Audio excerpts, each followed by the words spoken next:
ನಮ್ಮ ತಂದೆ ತಾಯಿಗಳು ಏನಾದರೂ 75-80 ವರ್ಷ ಯಾವುದೇ ಕಾಯಿಲೆ ಇಲ್ದೇ ಬದುಕಿದ್ರೆ that is the best genetic balance sheet they are passing on to their children. ಬಹಳ ಒತ್ತಡದಲ್ಲಿದ್ದಾರೆ ಇವತ್ತು ತಾಯಂದಿರುಗಳು. ಹೆಂಗಸರಲ್ಲಿ ಇರತಕ್ಕಂಥ ಹಾರ್ಮೋನ್ಸ್ ಏನಿದೆ ಹೃದಯಕ್ಕೆ ರಕ್ಷಣೆಯನ್ನು ಕೊಡ್ತಾ ಇತ್ತು. ಆದರೆ ಇತ್ತೀಚಿನ ದಿನಗಳಲ್ಲಿ ಹೆಂಗಸರು ಕೂಡ ಗಂಡಸರಂತೆ ಕೆಲಸ ಮಾಡ್ತಾ ಇದ್ದಾರೆ. ಇವತ್ತು ಮಕ್ಕಳ ವಿದ್ಯಾಭ್ಯಾಸ ತಾಯಂದಿರ ಪರೀಕ್ಷೆ ಆಗಿದೆ. ಮಕ್ಕಳನ್ನ ನೋಡ್ಕೋಬೇಕು, ಗಂಡನನ್ನ ನೋಡ್ಕೋಬೇಕು, ಜೊತೆಗೆ ಕೆಲಸವನ್ನ ಮಾಡಬೇಕು. ಎಲ್ಲಾ ಸಮಸ್ಯೆಗಳನ್ನ ಠೇವಣಿ ಇಡತಕ್ಕಂಥ ಯಾರು ಇದ್ರೆ ಅದು ಹೆಂಗಸರಲ್ಲಿ ಇಡ್ತಾ ಇದ್ದಾರೆ. ಮನೆ ಯಜಮಾನಿ ಇವತ್ತು ಬ್ಯಾಂಕ್ ಆಫ್ ಸ್ಟ್ರೆಸ್ ಅಂತಾನೆ ಹೇಳ್ಬೇಕಾಗುತ್ತೆ. ಅವಿಭಾಜ್ಯ ಕುಟುಂಬಗಳು ಒಡೆದೋಗಿರೋದು ಕೂಡ ಈ ಕಾಯಿಲೆಗಳಿಗೆ ಕಾರಣ. ಒತ್ತಡ ಜಾಸ್ತಿ ಆಗ್ತಿದೆ. ಒತ್ತಡ ಅನ್ನೋದು ಒಂದು ಹೊಸ ಧೂಮಪಾನ. ನೇರವಾಗಿ ಧೂಮಪಾನ ಮಾಡೋರು ಬೇರೆ, ಆ ಧೂಮಪಾನ ಮಾಡೋರ ಜೊತೆ ಇರ್ತಾರಲ್ಲ ಅವ್ರಿಗೂ ಕೂಡ ಧೂಮಪಾನದಿಂದ ಪರಿಣಾಮ ಆಗುತ್ತೆ. ಮನುಷ್ಯನ ನಿಜವಾದ ಶತ್ರು ಏನಪ್ಪಾ ಅಂದ್ರೆ ಸೋಮಾರಿತನ. ಹೃದಯ ಕೂಡ ಅದೇ ಹೇಳುತ್ತೆ, ನೀನು ನನಗಾಗಿ 1 ತಾಸು ಚಲಿಸು, ನಾನು ನಿನಗಾಗಿ ನಿರಂತರವಾಗಿ ನುಡಿಯುತ್ತೇನೆ ಇಂತಿ ಹೃದಯ ಅಂತ. ಈ ಪರಿಸರದಲ್ಲಿ ಸುಮಾರು 12 ಜನ ವೈದ್ಯರುಗಳಿದ್ದಾರೆ. ಆರೋಗ್ಯ ಅಂದ್ರೆ ಕೇವಲ ದೈಹಿಕವಾಗಿ ಮಾತ್ರ ಅಲ್ಲ, ಮಾನಸಿಕವಾಗಿ ಚೆನ್ನಾಗಿರ್ಬೇಕು, ಸಾಮಾಜಿಕವಾಗಿ ಚೆನ್ನಾಗಿರ್ಬೇಕು, ಆಧ್ಯಾತ್ಮಿಕವಾಗಿ ನಾವು ಚೆನ್ನಾಗಿದ್ರೆ ಅವರನ್ನು ಪರಿಪೂರ್ಣ ಆರೋಗ್ಯವಂತ ಅಂತ ನಾವು ಹೇಳ್ತೇವೆ. ಆರೋಗ್ಯ ಅನ್ನೋದು ಬಹಳ ದುಬಾರಿಯಾಗಿದೆ. ಏನಾಗಿದೆ, ಇವತ್ತು ನಾವು ಆರೋಗ್ಯವನ್ನ ಅಡವಿಟ್ಟು ಹಣವನ್ನ ಗಳಿಸ್ತಾ ಇದ್ದೇವೆ. ಆದರೆ ಆರೋಗ್ಯ ಕೆಟ್ಟಂತ ಸಂದರ್ಭದಲ್ಲಿ ಗಳಿಸಿದ ಹಣವನ್ನೆಲ್ಲ ಖರ್ಚು ಮಾಡ್ತಾ ಇದ್ದೇವೆ. ಭಾರತ ದೇಶದಲ್ಲಿ 60% ಸಾವುಗಳು ಬದಲಾದ ಜೀವನ ಶೈಲಿ ಹಿನ್ನೆಲೆಯಲ್ಲಿ ಆಗ್ತಾ ಇದೆ. ಅಂದ್ರೆ ಈ ಜೀವನ ಶೈಲಿ ಆಧಾರಿತ ಕಾಯಿಲೆಗಳು ಯಾವ್ಯಾವು? ಒಂದು ಹೃದಯಾಘಾತ ಮತ್ತು ಹೃದಯ ಸಂಬಂಧಿ ಕಾಯಿಲೆಗಳು, 2ನೇದು ಅಧಿಕ ರಕ್ತದ ಒತ್ತಡ, 3ನೇದು ಸಕ್ಕರೆ ಕಾಯಿಲೆ, 4ನೇದು ಪಾರ್ಶ್ವವಾಯು, 5ನೇದು ಕ್ಯಾನ್ಸರು. ಆದರೆ ಈ ಪಟ್ಟಿಗೆ ಮತ್ತೊಂದು ಕಾಯಿಲೆ ಸೇರ್ಕೊಂಡಿದೆ, ಆಧುನಿಕ ಕಾಯಿಲೆ. ಏನಪ್ಪ ಅಂದರೆ ಅದು ಸ್ಕ್ರೀನ್ ಅಡಿಕ್ಷನ್ ಮತ್ತು ಒಂಟಿತನ. ಯಾಕೆಂದರೆ ಇವತ್ತು ನಾವೆಲ್ಲ ಮಕ್ಕಳಾದಿಯಾಗಿ ದೊಡ್ಡವರಾದಿಯಾಗಿ ಎಲ್ಲರೂ ಕೂಡ ಇವತ್ತು ಮೊಬೈಲ್ ಫೋನ್ ಎಂಬ ಬೋನಿನಲ್ಲಿ ಬಿದ್ದೋಗಿದ್ದೇವೆ. ಈ ಬೋನಿನಿಂದ ಹೊರಗಡೆ ಬರಲಿಕ್ಕೆ ಆಗ್ತಾ ಇಲ್ಲ. ಅದರಿಂದ ಒಂಟಿತನ ಕೂಡ ಜಾಸ್ತಿ ಆಗಿದೆ. ಇವತ್ತು ಭಾರತ ದೇಶದಲ್ಲಿ ಸುಮಾರು ಪ್ರತಿ 5ರಲ್ಲಿ ಒಬ್ಬರು ಇವತ್ತು ಒಂಟಿತನದಿಂದ ಬಳಲ್ತಾ ಇದ್ದಾರೆ. ಒಂಟಿತನ ಅಂದರೆ ಅವರು ಒಬ್ಬರೇ ಇದ್ದಾರೆ ಅಂತ ಅಲ್ಲ, 10 ಜನ ಇದ್ದರೂ ಕೂಡ ಒಂಟಿತನವನ್ನು ನಾವು ನೋಡ್ತಾ ಇದ್ದೇವೆ. 10 ಜನನೂ ಕೂಡ ಮೊಬೈಲ್ ಫೋನ್ ನೋಡ್ತಾ ಇರ್ತಾರೆ, ಒಬ್ರಿಗೊಬ್ರು ಮಾತಾಡಲ್ಲ, ಒಬ್ರಿಗೊಬ್ರು ಪರಿಚಯ ಮಾಡ್ಕೊಳ್ಳಲ್ಲ. ರೈಲ್ವೆ ಸ್ಟೇಷನಲ್ಲಿ 10 ಜನ ಕೂತ್ಕೊಳ್ಳಿ, ಮನೆಯಲ್ಲೂ ಕೂಡ ಧಾರಾವಾಹಿಗಳು ನೋಡ್ತಾನೆ ಕೂತ್ಕೊತಾರೆ. ಯಾರೂ ಪರಸ್ಪರ ಮಾತಿಲ್ಲ. ಮೊದಲೆಲ್ಲ ನಾವು ಪರಿಚಯ ಮಾಡ್ಕೋತಾ ಇದ್ವಿ, ನೀವು ಯಾವ ಊರು, ಏನು, ನಿಮ್ಮ ಮಕ್ಕಳೇನು ಮಾಡ್ತಾ ಇದ್ದಾರೆ. ಎಷ್ಟು ಅಂದರೆ ಮನೆಯಲ್ಲಿ ಕಳ್ತನ ಆದರೂ ಗೊತ್ತಿಲ್ಲ ಅವ್ರಿಗೆ. ಸೊ ಆ ರೀತಿ ವ್ಯವಸ್ಥೆ ಬದಲಾವಣೆ ಆಗಿದೆ. ಸೊ ಅದರಿಂದ ಒಂಟಿತನ ಅನ್ನೋದು ಕೂಡ ಒಂದು ಕಾಯಿಲೆಯಾಗಿ ಹೊರಹೊಮ್ಮಿದೆ. ಇವತ್ತು ಈ ಹೃದಯ ಸಂಬಂಧಿ ಕಾಯಿಲೆಗಳು ಅಥವಾ ಜೀವನ ಶೈಲಿ ಆಧಾರಿತ ಕಾಯಿಲೆಗಳು ಯಾಕೆ ಈಗ ಪಾಶ್ಚಿಮಾತ್ಯ ದೇಶಗಳು ನೋಡಿದಾಗ ಅಥವಾ ಅಮೆರಿಕ ದೇಶ ನೋಡಿದಾಗ, ಐರೋಪ್ಯ ರಾಷ್ಟ್ರಗಳನ್ನು ನೋಡಿದಾಗ ಈ ಎಲ್ಲ ಕಾಯಿಲೆಗಳು ಕಡಿಮೆ ಆಗ್ತಾ ಇದೆ. ಆದರೆ ಭಾರತ ದೇಶದಲ್ಲಿ ಈ ಕಾಯಿಲೆಗಳು ಜಾಸ್ತಿ ಆಗ್ತಾ ಇದೆ. ಇದು ನಿಜವಾಗ್ಲೂ ಒಂದು ಆತಂಕಕಾರಿ ಬೆಳವಣಿಗೆ ಅಂತಲೇ ನಾವು ಹೇಳಬೇಕಾಗುತ್ತೆ. ಒಂದು ಕಾಲ ಇತ್ತು, ಮಕ್ಕಳು ತಂದೆ ತಾಯಿಗಳನ್ನ ಈ ಕಾಯಿಲೆಗಳಿಗೆ ಕರ್ಕೊಬರ್ತಾ ಇದ್ರು. ಆದರೆ ಇವತ್ತು ಯಾವ ಕಾಲಘಟ್ಟದಲ್ಲಿದ್ದೇವೆ ಅಂದರೆ, ಇವತ್ತು ತಂದೆ ತಾಯಿಗಳು ಮತ್ತು ಅಜ್ಜಂದಿರು ಅವರ ಮಕ್ಕಳನ್ನು, ಅವರ ಮೊಮ್ಮಕ್ಕಳನ್ನು ಹೃದಯಾಘಾತಕ್ಕೆ ಕರ್ಕೊಬರ್ತಾ ಇದ್ದಾರೆ, ಸಕ್ಕರೆ ಕಾಯಿಲೆಗೆ ಕರ್ಕೊಬರ್ತಾ ಇದ್ದಾರೆ, ಅಥವಾ ಅಧಿಕ ರಕ್ತದ ಒತ್ತಡಕ್ಕೆ ಕರ್ಕೊಂಬರ್ತಾ ಇದ್ದಾರೆ. ಹೀಗಾಗಿ ಇದಕ್ಕೆ ಕಾರಣವನ್ನು ಹುಡುಕ್ತಾ ಹೋದರೆ ಹಲವಾರು ಕಾರಣಗಳು ನೋಡ್ತೇವೆ. ಕೆಲವು ಬದಲಾಯಿಸಲಿಕ್ಕೆ ಆಗೋದಿಲ್ಲ. ನಾವು MBBS ಓದಬೇಕಾದ್ರೆ 65 ವರ್ಷ ಮೇಲ್ಪಟ್ಟರೆ ವಯಸ್ಸೇ ಒಂದು ಕಾರಣ ಇತ್ತು. ಆದರೆ ಇವತ್ತೇನಾಗಿದೆ, 45 ವರ್ಷ ದಾಟ್ತಿದ್ದಾಗೆ ವಯಸ್ಸೇ ಒಂದು ಕಾರಣ ಹೃದಯಾಘಾತಕ್ಕೆ ಮತ್ತು ಅಥವಾ ಬ್ಲಡ್ ಪ್ರೆಷರ್ಗೆ. 2ನೇದು ಏನಪ್ಪ ಅಂದರೆ, ಹಿಂದೆ ಎಲ್ಲ 50 ವರ್ಷಕ್ಕಿಂತ ಚಿಕ್ಕ ವಯಸ್ಸಿನ ಹೆಂಗಸರಿಗೆ ಹೃದಯಾಘಾತ ಬಹಳ ಅಪರೂಪ ಆಗಿತ್ತು.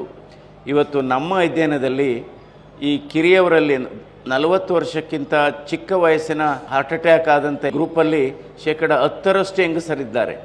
29 ವರ್ಷದ ಗೈನಕಾಲಜಿಸ್ಟ್ ನೋಡಿದ್ದೇವೆ, 32 ವರ್ಷದ ಕಂಪ್ಯೂಟರ್ ಇಂಜಿನಿಯರ್ ನೋಡಿದ್ದೇವೆ, 36 ವರ್ಷದ ಒಬ್ಬರು ಕೂಲಿ ಮಾಡುವ ಹೆಂಗಸರನ್ನು ನೋಡಿದ್ದೇವೆ.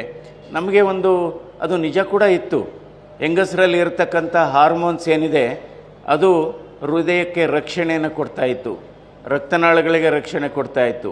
ಆದರೆ ಇತ್ತೀಚಿನ ದಿನಗಳಲ್ಲಿ ಏನಾಗ್ತಾ ಇದೆ ಅಂದರೆ ಹೆಂಗಸರು ಕೂಡ ಗಂಡಸರಂತೆ ಕೆಲಸ ಮಾಡ್ತಾ ಇದ್ದಾರೆ. ಅದನ್ನು ನಾವು ಮೆನ್ನಿಶ್ ವುಮೆನ್ ಅಂತಲೂ ಹೇಳ್ಬೋದು ಇಂಗ್ಲೀಷಲ್ಲಿ. ಈ ರೀತಿ ನಂತರ ಇವತ್ತು ಮಕ್ಕಳ ವಿದ್ಯಾಭ್ಯಾಸ ತಾಯಂದಿರ ಪರೀಕ್ಷೆಯಾಗಿದೆ. ಬಹಳ ಒತ್ತಡದಲ್ಲಿದ್ದಾರೆ ಇವತ್ತು ತಾಯಂದಿರುಗಳು. ಜೊತೆಗೆ ಅವರು ಸಂಸಾರವನ್ನು ನೋಡ್ಕೋಬೇಕು, ಮಕ್ಕಳನ್ನು ನೋಡ್ಕೋಬೇಕು, ಗಂಡನನ್ನು ನೋಡ್ಕೋಬೇಕು, ಜೊತೆಗೆ ಕೆಲಸವನ್ನು ಮಾಡಬೇಕು.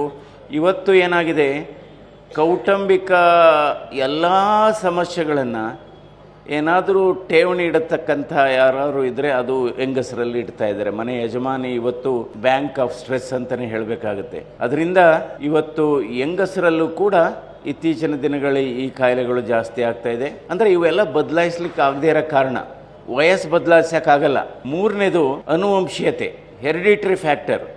ಇವತ್ತು ನಮ್ಮ ಅಧ್ಯಯನದಲ್ಲಿ ಚಿಕ್ಕ ವಯಸ್ಸಿನಲ್ಲಿ ಹೃದಯಾಘಾತ ಆಗುವವರಲ್ಲಿ 17% ಅವರಿಗೆ ಫ್ಯಾಮಿಲಿ ಹಿಸ್ಟ್ರಿ ಇದೆ. ಫ್ಯಾಮಿಲಿ ಹಿಸ್ಟ್ರಿ ಅಂದ್ರೆ ಏನಪ್ಪ ಅಂದ್ರೆ, ಯಾವುದೇ ಒಂದು ಕುಟುಂಬದಲ್ಲಿ 50 ವರ್ಷಕ್ಕಿಂತ ಚಿಕ್ಕ ವಯಸ್ಸಿನಲ್ಲಿ ಹೃದಯಾಘಾತ ಆಗಿದ್ರೆ ಅಂಥ ಕುಟುಂಬ ಸದಸ್ಯರಲ್ಲಿ ಈ ಹೃದಯಾಘಾತ ಹೆಚ್ಚಾಗ್ತದೆ. 80 ವರ್ಷಕ್ಕೆ ಹಾರ್ಟ್ ಅಟ್ಯಾಕ್ ಆದರೆ ಅದು ಫ್ಯಾಮಿಲಿ ಹಿಸ್ಟ್ರಿ ಅಂತ ತಗೊಳ್ಳಲ್ಲ ನಾವು. 50 ವರ್ಷಕ್ಕಿಂತ ಚಿಕ್ಕ ವಯಸ್ಸಿನಲ್ಲಿ ಹೃದಯಾಘಾತ ಆದಂಥವರು ಅಂಥ ಕುಟುಂಬ ಸದಸ್ಯರಲ್ಲಿ ಹೃದಯಾಘಾತ ಜಾಸ್ತಿ ಆಗುತ್ತೆ. ನೋಡಿ ಯಾವ ರೀತಿ ಅಂದರೆ, ತಂದೆಗೆ ಯಾವ ರಕ್ತನಾಳ ಬ್ಲಾಕ್ ಆಗಿರುತ್ತೆ, ಮಗನಿಗೂ ಅದೇ ರಕ್ತನಾಳ ಬ್ಲಾಕ್ ಆಗಿರುತ್ತೆ. ತಂದೆ ಅಥವಾ ತಾಯಿಗೆ ರಕ್ತನಾಳದಲ್ಲಿ ಯಾವ ಭಾಗ ಬ್ಲಾಕೇಜ್ ಆಗಿರುತ್ತೆ, ಮಗನಿಗೂ ಕೂಡ ಅದಾಗಿರುತ್ತೆ. ದಟ್ ಈಸ್ ಬ್ಯೂಟಿ ಆಫ್ ಈ family history or hereditary factor. ಅದರಿಂದ ನಮ್ಮ ತಂದೆ ತಾಯಿಗಳು ಏನಾದರೂ 75-80 ವರ್ಷ ಯಾವುದೇ ಕಾಯಿಲೆ ಇಲ್ದೇ ಬದುಕಿದರೆ, that is the best genetic balance sheet they are passing on to their children. That is the best balance sheet they are passing on to the children. ನಂತರ ಬದಲಾಯಿಸಬಹುದಂಥ ಕಾರಣಗಳು ಯಾವುದು? ಬದಲಾಯಿಸಬಹುದಂಥ ಕಾರಣ ಧೂಮಪಾನ. ಅದರ ಬಗ್ಗೆ ಭಾರತ ದೇಶದಲ್ಲಿ ಇವತ್ತು 51% ಧೂಮಪಾನಿಗಳಿದ್ದಾರೆ. ನೇರವಾಗಿ ಧೂಮಪಾನ ಮಾಡೋರು ಬೇರೆ, ಆ ಧೂಮಪಾನ ಮಾಡೋರ ಜೊತೆ ಇರ್ತಾರಲ್ಲ ಅವ್ರಿಗೂ ಕೂಡ ಧೂಮಪಾನದಿಂದ ಪರಿಣಾಮ ಆಗುತ್ತೆ. ಈಗ ಏನಾದರೂ ಗಂಡ ಸ್ಮೋಕರ್ ಇದ್ದರೆ ಹೆಂಡತಿಯಲ್ಲಿ ಜೊತೆಲಿದ್ರೆ ಅವ್ರಿಗೂ ಇದಾಗುತ್ತೆ, ಸ್ನೇಹಿತರ ಜೊತೆಲಿದ್ದರೆ ಅವ್ರಿಗೂ ಆಗುತ್ತೆ. ಪ್ಯಾಸಿವ್ ಸ್ಮೋಕರ್ಸ್ ಅಂತೀವಿ. ಧೂಮಪಾನ ಇವತ್ತು ಬಹಳ ಒಂದು ಮುಖ್ಯವಾದಂಥ ಕಾರಣ. ದೆನ್ ಮದ್ಯಪಾನ ಅತಿಯಾಗಿ ಜಾಸ್ತಿ ಆಗಿದೆ. ಒಂದು ಮಾಹಿತಿ ಪ್ರಕಾರ ಭಾರತ ದೇಶದಲ್ಲಿ 48 ಕೋಟಿ ಮದ್ಯಪಾನದ ಕೇಸ್ಗಳನ್ನ ಇವತ್ತು ಜನ ಉಪಯೋಗಿಸಿದ್ದಾರೆ ಒಟ್ಟು. ಅದರಲ್ಲೂ ಕೂಡ ದಕ್ಷಿಣ ಭಾರತದಲ್ಲಿ 60% ಭಾರತ ದೇಶದ ಮದ್ಯಪಾನ ಮಾರಾಟ ಆಗ್ತಾ ಇರೋದು ಕರ್ನಾಟಕ ಮತ್ತು ತೆಲಂಗಾಣ ಮೊದಲನೇ ಸ್ಥಾನಕ್ಕೆ ಪೈಪೋಟಿ ಇದೆ. ಅದರಿಂದ ಮದ್ಯಪಾನ ಮಾಡೋದು ಹಾನಿಕರ. ಅದರಿಂದ ಹೃದಯದ ಬಡಿತ ಜಾಸ್ತಿ ಆಗುತ್ತೆ, ಅಧಿಕ ರಕ್ತದೊತ್ತಡ ಜಾಸ್ತಿ ಆಗುತ್ತೆ, ಹಾರ್ಟ್ ಅಟ್ಯಾಕ್ ಜಾಸ್ತಿ ಆಗುತ್ತೆ, ಲಿವರ್ ಕಾಯಿಲೆಗಳು ಬಂದು ಲಿವರ್ ಸಿರೋಸಿಸ್, ಕ್ಯಾನ್ಸರ್ ಇದೆಲ್ಲ ಬರುತ್ತೆ. ನಂತರ ಕೊಲೆಸ್ಟ್ರಾಲು ಬಗ್ಗೆ ಜನರಿಗೆ ಬೇರೆ ಬೇರೆ ಪರಿಕಲ್ಪನೆ ಇದೆ. ಕೊಲೆಸ್ಟ್ರಾಲಿಗೂ ಶರೀರದ ತೂಕಕ್ಕೂ ಯಾವುದೇ ಸಂಬಂಧ ಇಲ್ಲ. ಕೆಲವರು ಸಣ್ಣಕ್ಕಿರ್ಬೋದು, ತೂಕ ಕಡಿಮೆ ಇರ್ಬೋದು, ಕೊಲೆಸ್ಟ್ರಾಲ್ ಜಾಸ್ತಿ ಇರ್ಬೋದು. ಅದರಿಂದ ನಾವೇನು ಅನ್ಕೋತೀವಿ, ಇಲ್ಲ ನಾನು ಸಣ್ಣಕ್ಕಿದ್ದೀನಿ, ಇಲ್ಲ ನಾನು ತೂಕ ಕಡಿಮೆ ಇದ್ದೀನಿ, ನಾನೇ ಚೆಕ್ ಮಾಡಿಸ್ಕೊಳ್ಳೋದು ಕೊಲೆಸ್ಟ್ರಾಲ್ನ. ಯಾಕೆಂದರೆ 70% ಕೊಲೆಸ್ಟ್ರಾಲು ಸ್ವಾಭಾವಿಕವಾಗಿ ನಮ್ಮ ಶರೀರದಲ್ಲೇ ಉತ್ಪತ್ತಿ ಆಗುತ್ತೆ ಜೆನೆಟಿಕ್ ಆಗಿ. ಬಹುಶಃ 1% ಕೊಲೆಸ್ಟ್ರಾಲ್ ಜಾಸ್ತಿ ಆದರೆ ನಮಗೆ ಹೃದಯಾಘಾತದ ರಿಸ್ಕ್ 2% ಜಾಸ್ತಿ ಆಗುತ್ತೆ. ಅದರಿಂದ ಇವತ್ತು ಹಲವಾರು ಯೂನಿವರ್ಸಿಟಿಗಳನ್ನು ನೋಡ್ತೀವಿ ನಾವು. ಇವತ್ತು ಎಲ್ಲ ಯೂನಿವರ್ಸಿಟಿಗಿಂತ ಬಹಳ ಕ್ರಿಯಾಶಾಲವಾಗಿರ್ತಕ್ಕಂಥ ಯೂನಿವರ್ಸಿಟಿ ಯಾವುದಪ್ಪ ಅಂದರೆ ವಾಟ್ಸಾಪ್ ಯೂನಿವರ್ಸಿಟಿ. ಅದರಲ್ಲಿ ಬರಬಾರದೆಲ್ಲ ಬರ್ತಾ ಇದೆ. ಇಲ್ಲ, ಎಷ್ಟು ಬೇಕಾದರೂ ತಿನ್ಬೋದು, ಏನೂ ಆಗಲ್ಲ. ಕೊಲೆಸ್ಟ್ರಾಲ್ಗೂ ಹೃದಯಕ್ಕೂ ಸಂಬಂಧ ಇಲ್ಲ. ಕೋವಿಡ್ ಸಂದರ್ಭದಲ್ಲಿ ಅದು ಸ್ಟರ್ಲೈಸರ್ ಕೊಟ್ಟಿದ್ರಲ್ಲ, ಅದು ಕೈಗೆ ಹಾಕೋಬಾರ್ದು, ಕುಡಿಬೇಕು. ಸೊ ಈ ರೀತಿ ಎಲ್ಲ ವಾಟ್ಸಾಪ್ ಯೂನಿವರ್ಸಿಟಿಯಿಂದ ಜನನ ದಾರಿ ತಪ್ಪಿಸ್ತಾ ಇದೆ. ಡೆಫಿನೆಟ್ಟಾಗಿ ಕೊಲೆಸ್ಟ್ರಾಲ್ಗೂ ಹೃದಯಾಘಾತಕ್ಕೂ ರಕ್ತನಾಳಕ್ಕೂ ಸಂಬಂಧ ಇದೆ. ನಂತರ ಇನ್ನೊಂದು ಬಹಳ ಮುಖ್ಯವಾದಂಥ ಕಾರಣ ಏನಪ್ಪ ಅಂದರೆ ಸೋಮಾರಿತನ, ಫಿಸಿಕಲ್ ಇನ್ಆಕ್ಟಿವಿಟಿ ಅಂತ ಹೇಳ್ತೀವಿ.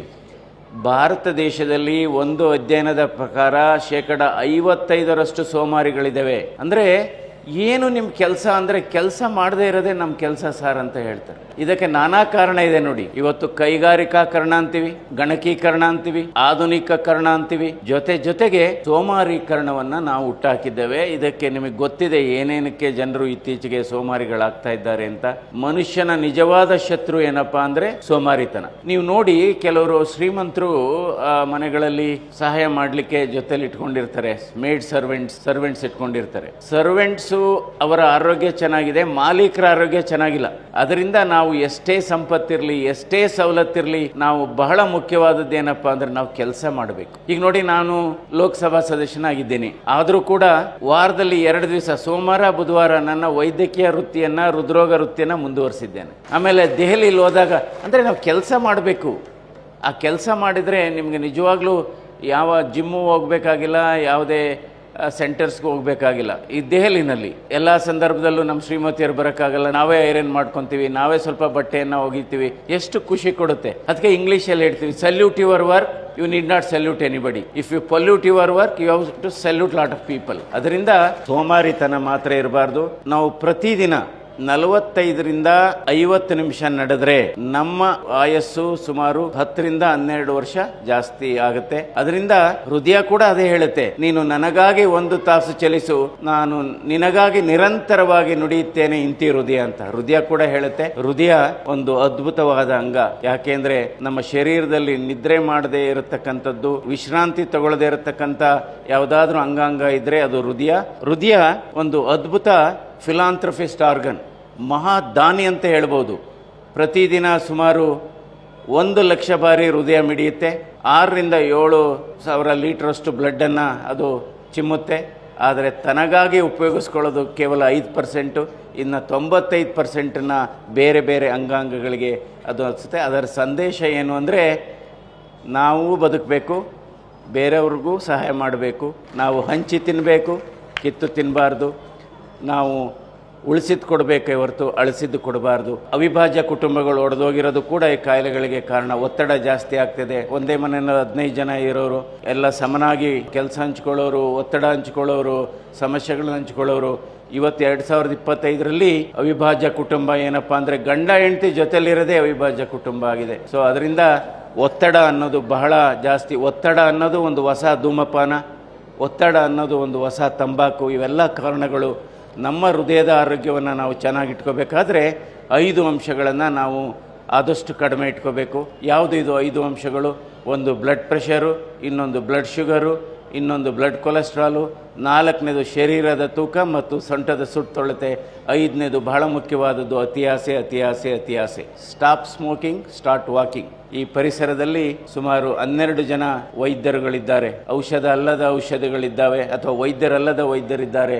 ಒಂದು ಸೂರ್ಯ, ಸನ್ಲೈಟು, 2ನೇದು ಡಯೆಟ್ಟು, 3ನೇದು ಎಕ್ಸರ್ಸೈಸು, 4ನೇದು ಮಧ್ಯ ಉಪವಾಸ, 5ನೇದು ವಿಶ್ರಾಂತಿ, 6ನೇದು ಒಳ್ಳೆ ನಿದ್ರೆ, 7ನೇದು ನಗು, 8ನೇದು ಕೃತಜ್ಞತೆ, 9 ಬೇರೆಯವರ ಜೊತೆ ಮಾತನಾಡುವುದು, ಬೇರೊಬ್ಬರ ಬಗ್ಗೆ ಮಾತನಾಡುವುದಿರುವುದು 9, 10 ಸ್ನೇಹಿತರ ಬಳಗ, 11 ಮೆಡಿಟೇಷನ್ನು, 12ನೇದು ಯೋಗ.